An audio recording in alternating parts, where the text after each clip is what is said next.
Assalamualaikum warahmatullahi ta'ala wabarakatuh. Bismillahirrahmanirrahim. Alhamdulillahi rabbil alamin.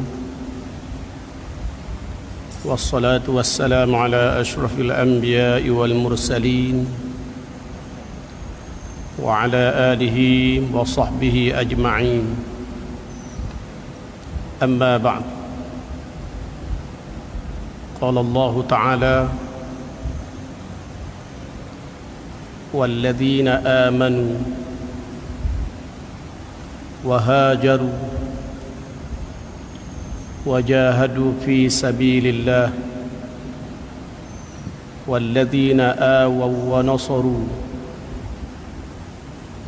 أولئك هم المؤمنون حقا lahum maghfiratun wa rizqun karim. Maksudnya, dan orang-orang yang beriman serta berhijrah dan berjihad pada jalan Allah untuk membela dan menegakkan Islam, dan orang-orang yang memberikan tempat tinggal dan pertolongan kepada orang-orang yang berhijrah. Mereka itulah orang yang benar-benar beriman. Bagi mereka keampunan dan juga rezeki yang mulia.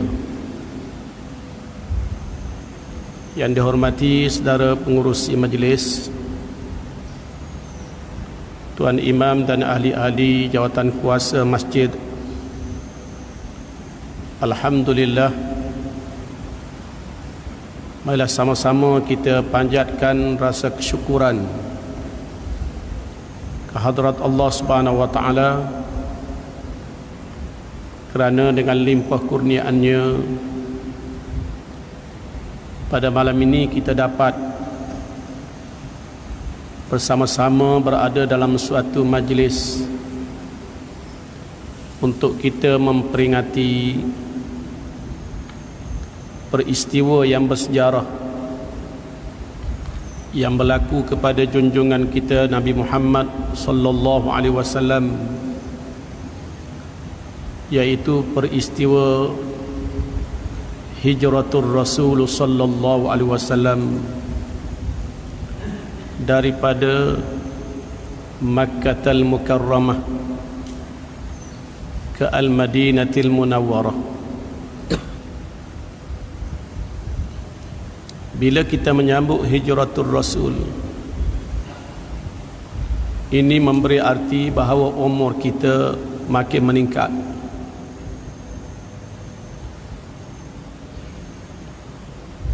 Sayyidina Umar ibn al-Khattab radhiyallahu anhu pernah berpesan, hasibu anfusakum qabla an tuhasabu wazinu a'malakum qabla an tuzana alaikum wa'lamu anna malakal maut qad takhattakum ila ghairikum wa yatakhatta ghairakum ilaikum fakhudhu hizrakum. Maksudnya, hendaklah kamu sentiasa menghisap dan menghitung diri kamu sebelum daripada diri kamu dihisap dan dihitung di hadapan Allah. Dan hendaklah kamu timbang amalan kamu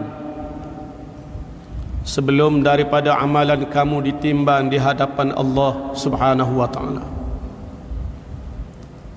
Dan hendaklah kamu ketahui bahawa Malikil Maut kadang-kadang dia melangkah kamu dan menuju ke arah orang lain untuk mengambil nyawanya,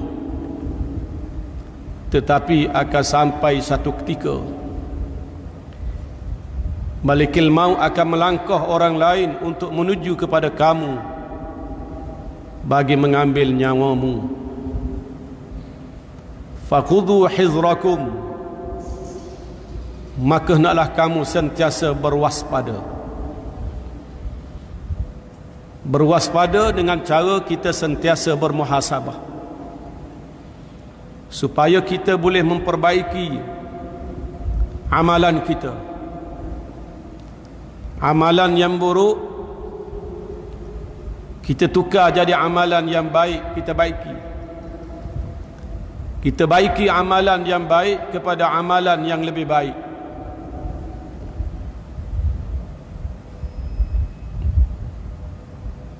Hari ini kita berada tanggal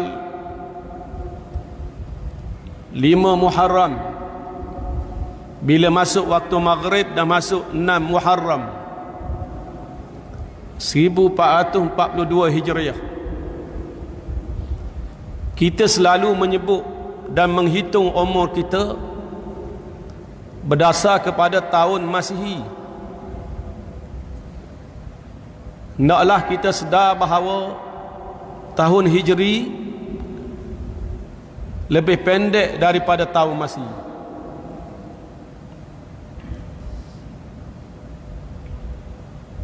Kalau umur kita sekarang mengikut tahun Masihi 55 tahun, sebenarnya mengikut tahun Hijri umur kita sudah 57 tahun.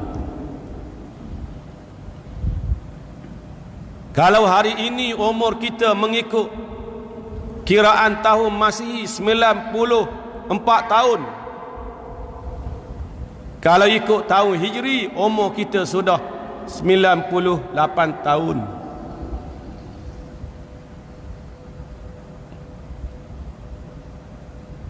Sayyidina Umar ibn al-Khattab radhiyallahu anhu meletakkan awal tahun hijrah dengan tibanya bulan Muharram. Walaupun hakikat yang sebenarnya Rasulullah berhijrah bukan bulan Muharram, tetapi Rasulullah berhijrah daripada Mekah ke Madinah bulan Rabiul Awal. Banyak peristiwa bersejarah berlaku pada Nabi dalam bulan Rabiul Awal. Nabi dilahirkan pada bulan Rabiul Awal. Nabi berhijrah pada bulan Rabiul Awal.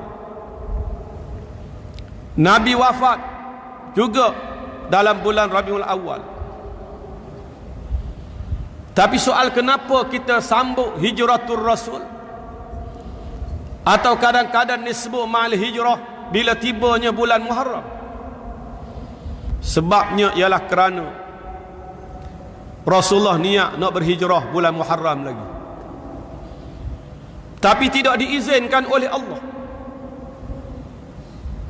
Bulan Safar tidak diizinkan oleh Allah. Bulan Rabiul Awal barulah diizinkan oleh Allah. Oleh kerana dalam Islam, bila kita niat nak buat satu kebajikan, telah pun dikira tercatat pahalanya di sisi Allah. Maka oleh kerana Nabi nak hijrah bulan Muharram lagi, Sayyidina Umar meletakkan awal tahun hijrah bermula dengan kedatangan bulan Muharram. Sabda Rasulullah sallallahu alaihi wasallam, "Faman hamma bihasanatin falam ya'malha katabaha Allahu 'indahu hasanatan kamilah wa man hamma biha fa'amilaha katabaha Allahu 'indahu 10 hasanatin ila 700 dha'fin ila adha'afin katsirah." Sesiapa yang niat nak buat kebajikan, tiba-tiba dia tidak melakukannya bila ada halangan, Allah tetap mencatat di sisinya satu kebajikan yang sempurna. Sebaliknya, siapa yang niat nak buat kebajikan dan dia melakukannya, Allah akan mencatat di sisinya 10 kebajikan sehingga 700 kali ganda, bahkan lebih daripada itu.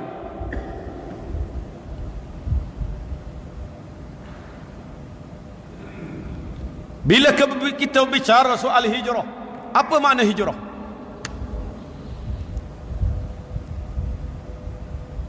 Al-hijrah lughatan al-khuruj min ardin ila ukhra. Hijrah dari segi pengertian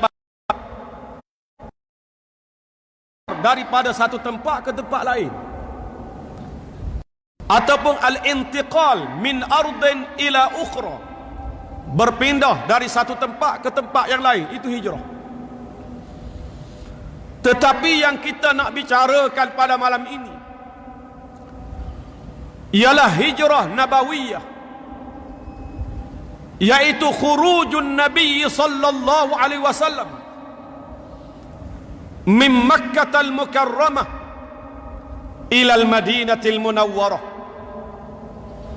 Yang kita nak bicarakan ialah perpindahan Rasulullah, keluarnya Rasulullah daripada Makkah al-Mukarramah menuju ke Al-Madinah al-Munawwarah,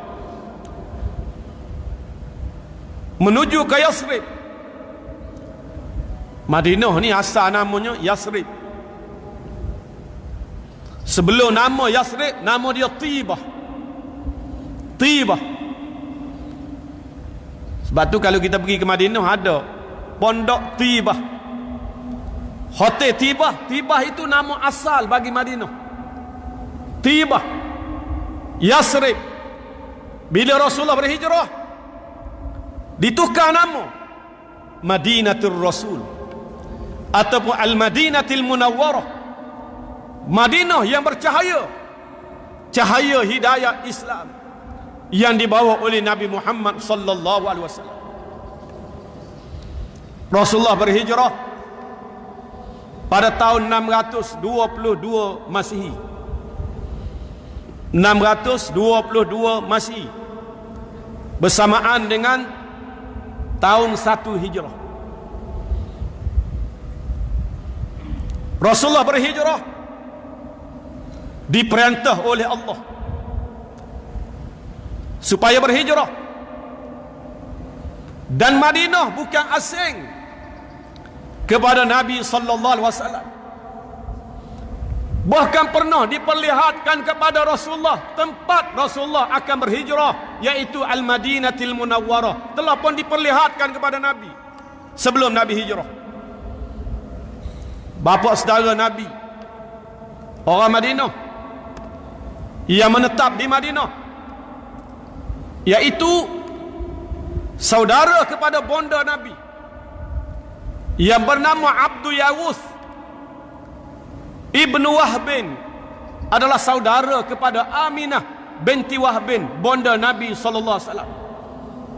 Abdul Yawus ni menetap di Madinah, orang Madinah. Bahkan kubur Abdullah, ayahanda kepada Rasulullah, di Madinah. Kalau kita baca sejarah, Abdullah ni seorang peniaga yang berniaga bawa barang dagangan daripada Mekah ke Syam dan melalui jalan Madinah. Abdullah singgah di Madinah, menziarahi keluarganya di Madinah. Tiba-tiba dia jatuh sakit dan meninggal dunia di Madinah. Kuburnya di Madinah. Bahkan kubur bonda Nabi sallallahu alaihi wasallam adalah di tengah perjalanan di antara Mekah ke Madinah. Rasulullah berhijrah ke Madinah. Rasulullah bukan melarikan diri, dan Rasulullah bukan pelarian. Keluarga Rasulullah berada di Madinah. Rasulullah berhijrah menunaikan perintah Allah.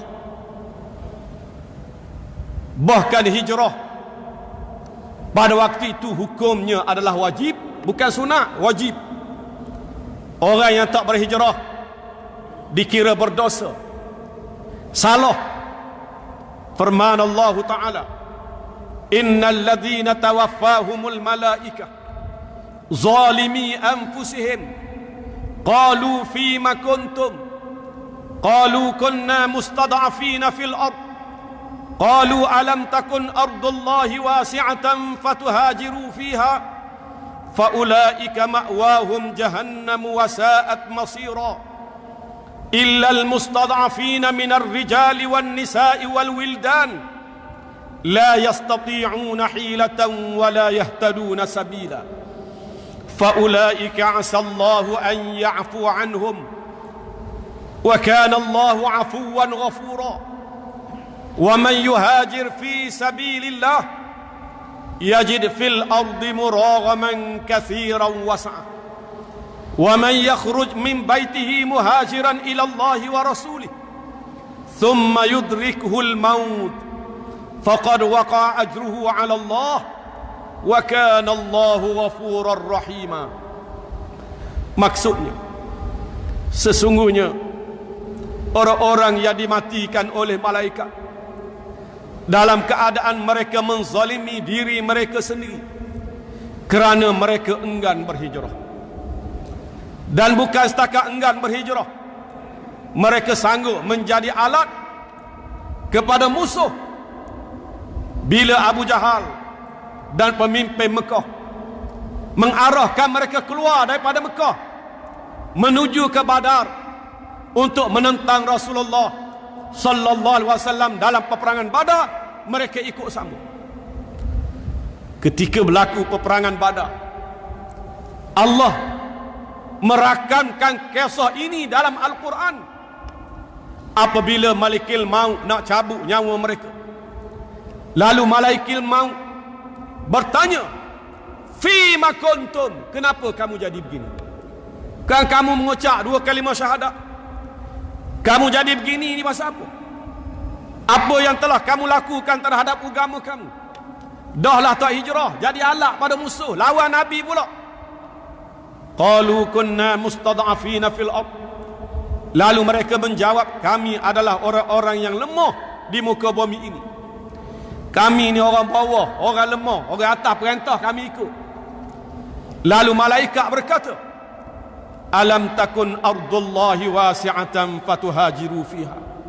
Bukankah bumi Allah itu luas, kenapa kamu tidak berhijrah? Faulaika ma'wahum jahannam wa sa'at masira.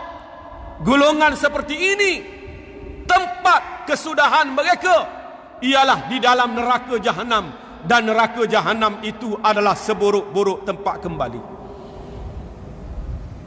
Illal mustad'afina minar rijali wan nisa'i wal wildan, kecuali orang-orang tua,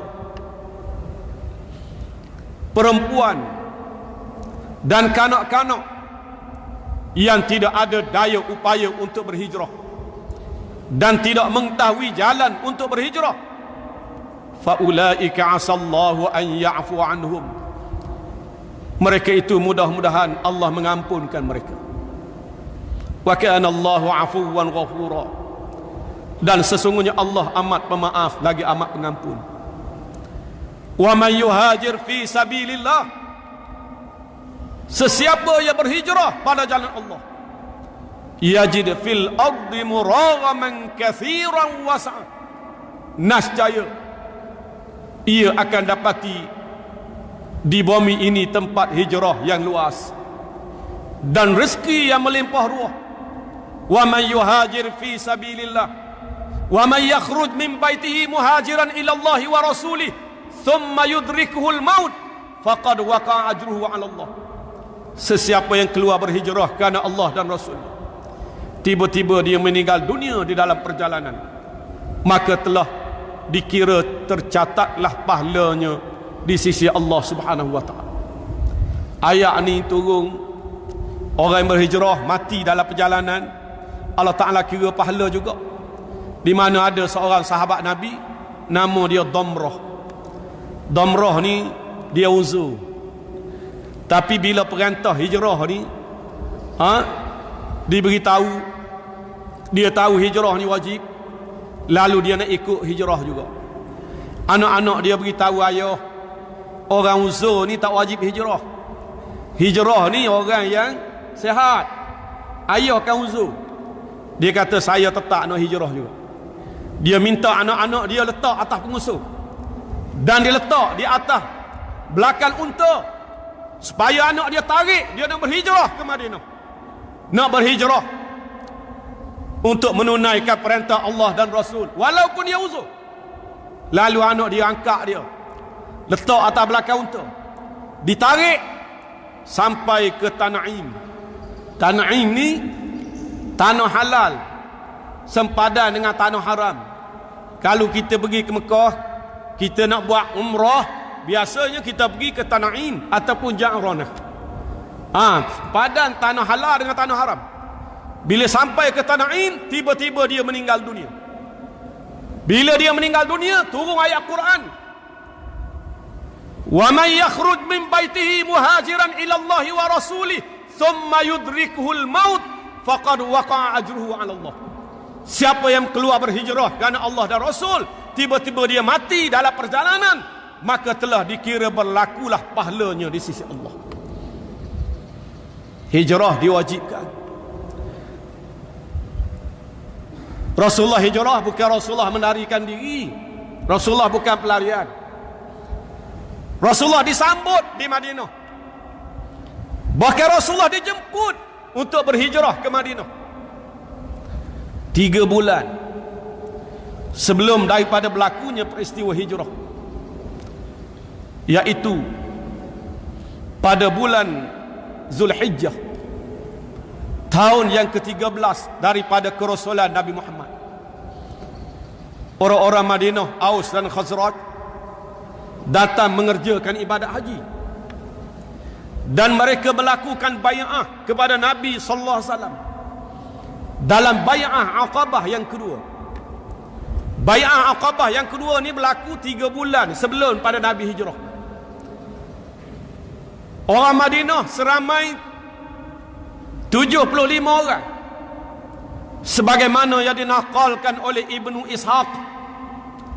73 orang laki-laki daripada Aus dan Khazraj, termasuk 2 orang perempuan, datang mengerjakan ibadat haji. Lalu mereka berbai'ah dengan Rasulullah.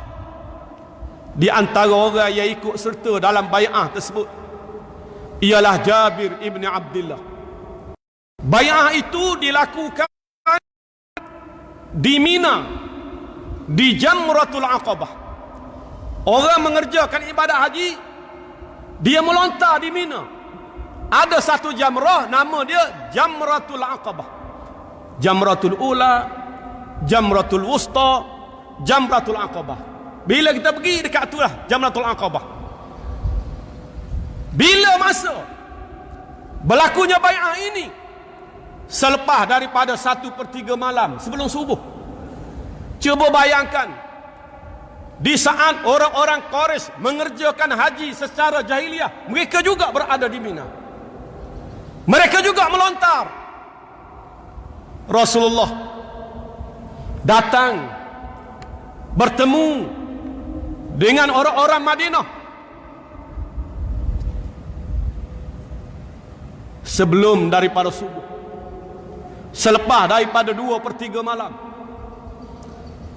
dan mereka berbai'ah, berjanji setia. Jabir ibn Abdullah meriwayatkan, "Qulna ya Rasulullah, ala ma nubayi'uka."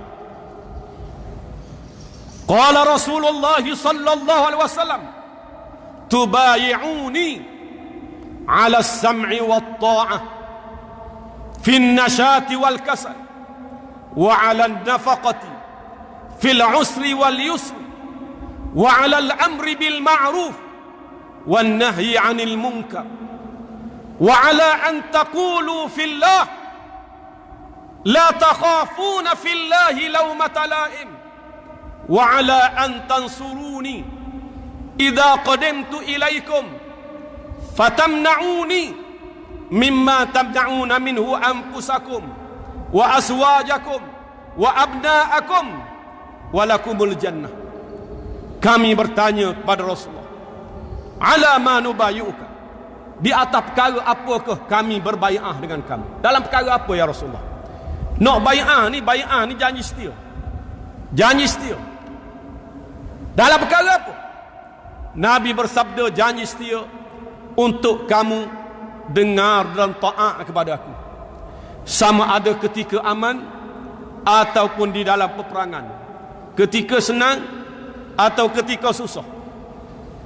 Yang kedua, berbai'ah untuk kamu nafkahkan harta benda kamu pada jalan Allah, fil usri wal yusri, sama ada ketika kamu susah atau ketika senang. Kena derma pada jalan Allah ni fil usri wal yusri. Ketika susah pun kena derma, ketika senang lagi kena derma. Susah kita derma cara susah. Sebab tu sedekah ni kita kena sedekah sampai kita kaya. Jangan kita kaya baru nak sedekah. Kalau kita nak kaya, tunggu kaya baru nak sedekah, memang kaya kita tak sedekah lah. Kita kena sedekah daripada kita miskin sampai kaya. Ingat, ini termasuk alai bai'ah. Yang kedua berbai'ah, yang ketiga berbai'ah alal amri bil ma'ruf wan nahyi 'anil munkar. Berbai'ah untuk melaksanakan amar ma'ruf dan nahi munkar. Itu isi kandungan yang ketiga. Yang keempat, kamu naklah berbai'ah untuk memperkatakan tentang Allah, tentang agama Allah, tentang ajaran Allah, dan jangan kamu takut kepada celaan orang-orang yang mencela. Orang nak cela, nak kata apa, nak hina kamu, biarkan mereka. Kamu sampaikan ajaran Allah, bercakap benar. Yang kelima, kamu berbai'ah, iaitu kamu kena beri pertolongan kepadaku idza qadimtu ilaikum, bila aku berhijrah ke negeri kamu. Kena pertahankan aku sebagaimana kamu pertahankan diri kamu, isteri-isteri kamu dan anak-anak kamu. Kalau kamu melaksanakan bai'ah ini, Allah akan memberi ganjaran syurga kepada kamu. Ini bai'ah orang Madinah dengan Nabi sallallahu alaihi wasallam. Jadi Nabi bukan pelarian. Sebab itu Nabi bila Nabi hijrah, Nabi dilantik menjadi ketua negara di Madinah. Ada orang lantik pelarian jadi ketua negara ada? Tak ada. Pelarian duduk tengah laut tu, askar pergi kejar. Polis immigration pergi kejar. Kadang-kadang terjun laut sampai mati. Kalau ditangkap, dipenjarakan, letak dalam tahanan. Ini tak berlaku kepada Nabi. Nabi dimuliakan, Nabi diraikan. Bahkan orang Madinah berebut-rebut tarik tali unta Nabi supaya singgah di rumah mereka. Ilaina ya Rasulullah, ilaina ya Rasulullah, singgahlah di rumah kami ya Rasulullah, singgahlah di rumah kami, sambil memegang tali unta Nabi. Lalu Nabi menyatakan, da'uha fa innaha ma'muratun, biarkan unta itu berjalan, jangan diganggu dia, jangan pegang tali dia. Fa innaha ma'muratun, kerana unta itu berjalan dengan perintah Allah.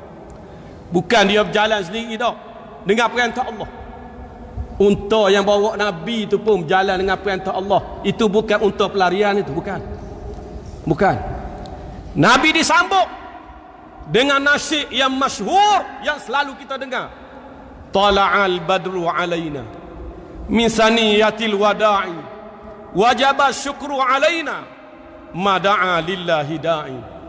Telah terbit bulan purnama ke atas kami. Nabi umpama bulan purnama, bulan penuh purnama. Bulan penuh purnama ni bila dia naik, bukan satu kampung cerah, bukan satu negeri cerah, satu dunia cerah. Itulah perumpamaan Nabi Muhammad sallallahu alaihi wasallam. Itulah gambaran yang diberi kepada Nabi, penghormatan yang diberi, pujian yang diberi, sanjungan yang diberi. Adakah sanjungan seperti ini diberi kepada para pelarian? Tidak. Tidak. Ini kita kena faham. Sehingga unta tersebut berhenti di satu tanah lapang berdekatan dengan rumah Abi Ayyub Al-Ansari. Sehingga tanah lapang itulah akhir dibina masjid. Dan Nabi menjadi tetamu kepada Abi Ayyub Al-Ansari. Abi Ayyub Al-Ansari menyediakan tingkat atas untuk didiami oleh Rasulullah sallallahu alaihi wasallam. Orang Madinah zaman tu rumah 2 tingkat dah. Oh hebat. Rumah 2 tingkat ni hebat lah. Orang Sabah kadang-kadang setingkat ya rumah. Orang Kelantan pun begitu. Dia rumah zaman dulu 2 tingkat dah. Bukan kata tak membangun. Hebat. Diperselakan Nabi duduk di tingkat atas untuk meliakan Nabi. Tapi Nabi tak nak. Nabi duduk tingkat bawah. Mudah nak berurusan dengan orang ramai. Dia jemput Nabi sungguh-sungguh naik tingkat atas. Nabi tak sih juga. Nabi nak duduk tingkat bawah. Kerana terlalu menghormati Rasulullah. Sampai Abi Ayub tak boleh tidur. Tak boleh tidur semalaman duduk mikir. Dia duduk atas, Rasulullah duduk bawah. Tak tidur semalaman. Berjalan pergi mari kemari. Tiba-tiba tersepak bekas air, tempayan air, tumpah air. Bila terbalik tumpah air, Abu Ayub ambil semua pakaian dia untuk mengeringkan air tersebut. Bimbang takut air tersebut menitis ke atas Nabi SAW. Subhanallah, tuan-tuan, sahabat Nabi sampai tahap tu. Tiba-tiba kita hari ni menyatakan Nabi ni pelarian. Islam ditegakkan oleh para pelarian, khususnya Nabi Muhammad. Apa ni? Nabi Muhammad bukan pelarian.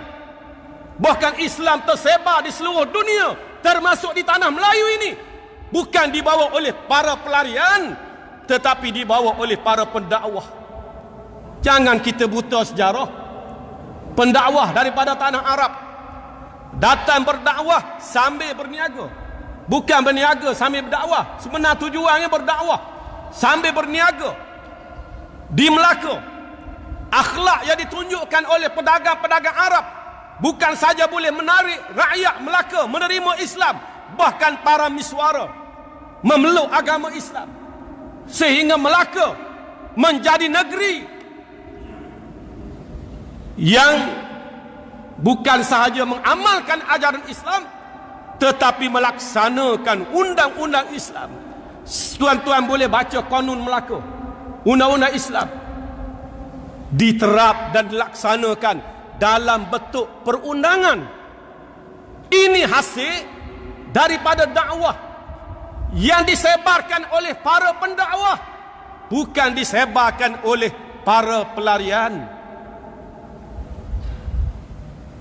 Kita dengan Nabi ni kena beradab. Bukan sakat kena beradab, wajib beradab. An-nabiyyu aula bil mu'minina min anfusihim wa azwajuhu ummahatuhum. Nabi lebih utama bagi orang mukmin berbanding dengan diri mereka sendiri. Dan isteri-isteri Rasulullah adalah ibu kepada orang-orang mukmin. Wajib hormati isteri Rasulullah sebagaimana kita menghormati ibu kita. Bahkan haram berkahwin dengan isteri Rasulullah SAW sebagaimana haram kita berkahwin dengan ibu kita. Ini bukan perkara kecil. Sebab tu Nabi sebut dalam hadis, la yu'minu ahadukum hatta akuna ahabba ilaihi min walidihi wa waladihi wan nasi ajma'in. Tidak beriman seorang kamu sehinggalah dia kena kasih pada aku lebih daripada dia kasih pada ayah dia, lebih daripada dia kasih pada anak dia, lebih daripada dia kasih kepada semua manusia, hatta lebih daripada dia kasih kepada diri dia sendiri. La yu'minu ahadukum hatta yakuna hawahu taba'an lima ji'tu bih. Tidak beriman seorang kamu sehinggalah hawa nafsu dia sendiri pun kena ikut ajaran yang aku bawa, baru dia dianggap benar-benar beriman.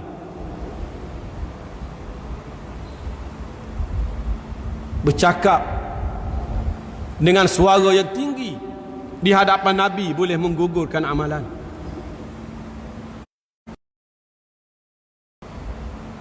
La tarfa'u aswatakum fawqa sawtin nabi wa la tajharu lahu bil qawl kajahrikum li ba'din wa antum la tash'urun. Jangan kau meninggikan suara kamu melebihi suara Nabi, dan jangan kamu menyaringkan suara ketika bercakap dengan Nabi sebagaimana kau menyaringkan suara ketika kau bercakap sesama kamu. Sama kamu tak apalah nak cakap macam mana pun. Dengan Nabi tak boleh. Pasal apa? Antahbata a'malukum wa antum la tash'urun.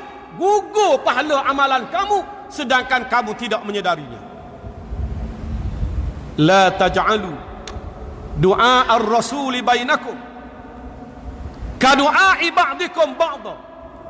Jangan kamu jadikan seruan kamu, panggilan kamu kepada Rasul seperti panggilan kamu sesama kamu.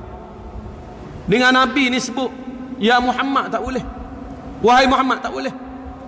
Kena sebut ya Rasulullah, itu adab dengan Nabi. Ya Nabi Allah. Tak boleh sebut nama, tak boleh. Kalau dengan sultan, dengan raja tak boleh sebut nama, boleh tak? Tak boleh. Kena sebut tuanku. Makan pun tak sebut makan. Santap, berehak pun tak sebut berehak. Beradu. Nabi lebih pada sultan, tuan-tuan. Nabi lebih daripada raja. Kita kena hormati. Dalam Quran, kalau tuan-tuan tengok, sikit lagi saya nak habiskan. Kalau kita tengok dalam Quran, Nabi-Nabi lain bila Allah Ta'ala khitab, Allah Ta'ala sebut nama. Tapi Nabi Muhammad, Allah Ta'ala tak sebut nama. Ya Adam uskun anta wa zawjukal jannah. Wahai Adam, duduklah kamu dengan isteri kamu dalam syurga. Ya Daud, inna ja'alnaka khalifah. Wahai Daud, aku lantik kamu. Kami lantik kamu jadi khalifah. Ya Zakaria, inna nubashiruka bi ghulam. Wahai Zakaria, kami beri khabar gembira kepada kamu. Isteri kamu akan melahirkan seorang anak laki-laki yang bernama Yahya. Ya Yahya, khudhil kitab bi quwwah. Tapi tuan-tuan cari dalam Quran, tidak ada ayat yang menyebut ya Muhammad. Tak ada. Tak ada ya Muhammad. Ya ada. Ya ayyuhar rasul, balligh ma unzila ilaika min rabbik. Wahai Rasul, sampaikanlah apa yang Tuhan kamu turunkan kepada kamu. Allah Ta'ala sebut pangkat. Ini kedudukan Nabi Muhammad SAW. Orang yang tidak beradab, menggunakan istilah-istilah yang hina kepada Nabi, ini termasuk dalam firman Allah Ta'ala, innal ladhina yunadunaka min wara'il hujurat aktsaruhum la ya'qilun. Sesungguhnya orang-orang yang memanggil nama-nama kamu di sebalik bilik tempat tinggal kamu itu, Nabi Muhammad, aktsaruhum la ya'qilun, kebanyakan mereka tidak berakal. Allah Ta'ala sebut ni orang tak ada akal. Orang tak ada akal. Tak kira siapa lah. Orang yang sebut Nabi ni pelarian, orang tak ada akal. Istilah-istilah yang menghinakan, yang tidak layak, tidak boleh digunakan kepada Nabi kita Muhammad sallallahu alaihi wasallam. Marilah kita sama-sama menanam semangat hijrah untuk sama-sama berhijrah dalam arti kata yang sebenar, sebagaimana sabda Nabi sallallahu alaihi wasallam, al-muhajir man hajara ma nahallahu anhu. Orang yang benar-benar berhijrah ialah orang yang meninggalkan perkara yang dilarang oleh Allah Subhanahu wa taala dan melakukan perkara yang diperintah oleh Allah. Aqulu qawli hadha wa astaghfirullahal azim li wa lakum. Wassalamu alaikum warahmatullahi taala wabarakatuh.